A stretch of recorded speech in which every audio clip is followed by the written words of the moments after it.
భారతదేశ రాజకీయాల్లో గత అనేక సంవత్సరాల యొక్క ఆకాంక్ష ప్రపంచ దేశాలకు భారతదేశం పోటీ పడాలనేటువంటి తలంపుతో అన్ని రంగాల్లో ముందుకెళ్తున్న సందర్భంలో 150 కోట్లు పైబడి ఉన్నటువంటి భారతదేశంలో కూడా గత అనేక సంవత్సరాలుగా వస్తున్నటువంటి యొక్క 543 పార్లమెంటు స్థానాల యొక్క సంఖ్యను ఈరోజు దేశంలో జనాభా నిష్పత్తి ఆధారంగా 816 సీట్లకు పెంచుతున్న సందర్భంలో దక్షిణాది రాష్ట్రాలకు అన్యాయం జరిగిపోతుంది.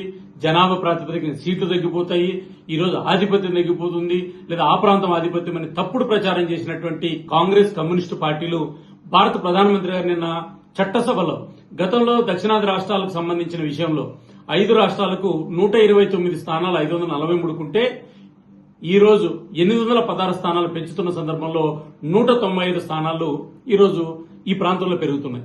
అంటే గతంలో మనము నిష్పత్తి ప్రాతిపదికన చూస్తే 23.76% మన యొక్క ప్రాతినిధ్యం దక్షిణాది రాష్ట్రాలది పార్లమెంట్ లో ఉంటే ఈ రోజు 23.90% మన యొక్క పార్లమెంట్ లో సంఖ్య పెరుగుతుంది.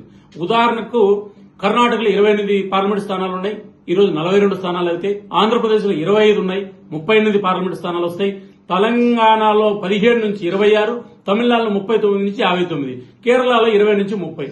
ఏ రకంగా తగ్గుతాయో చెప్పమని నేను అడుగుతున్నా. కాబట్టి కాంగ్రెస్ కమ్యూనిస్టు పార్టీలు మహిళా ద్రోహులు, కాంగ్రెస్ కమ్యూనిస్టు పార్టీలు దక్షిణాది ద్రోహులు ఈరోజు తప్పుడు ప్రచారం చేస్తున్నారు.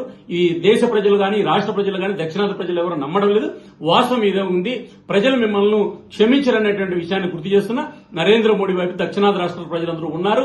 ఇది వాస్తవం అనేటువంటి విషయాన్ని గుర్తించమని చెప్పి, బిల్లుకు మద్దతు ఇవ్వమని చెప్పి భారతీయ జనతా పార్టీ గుర్తు చేస్తుంది.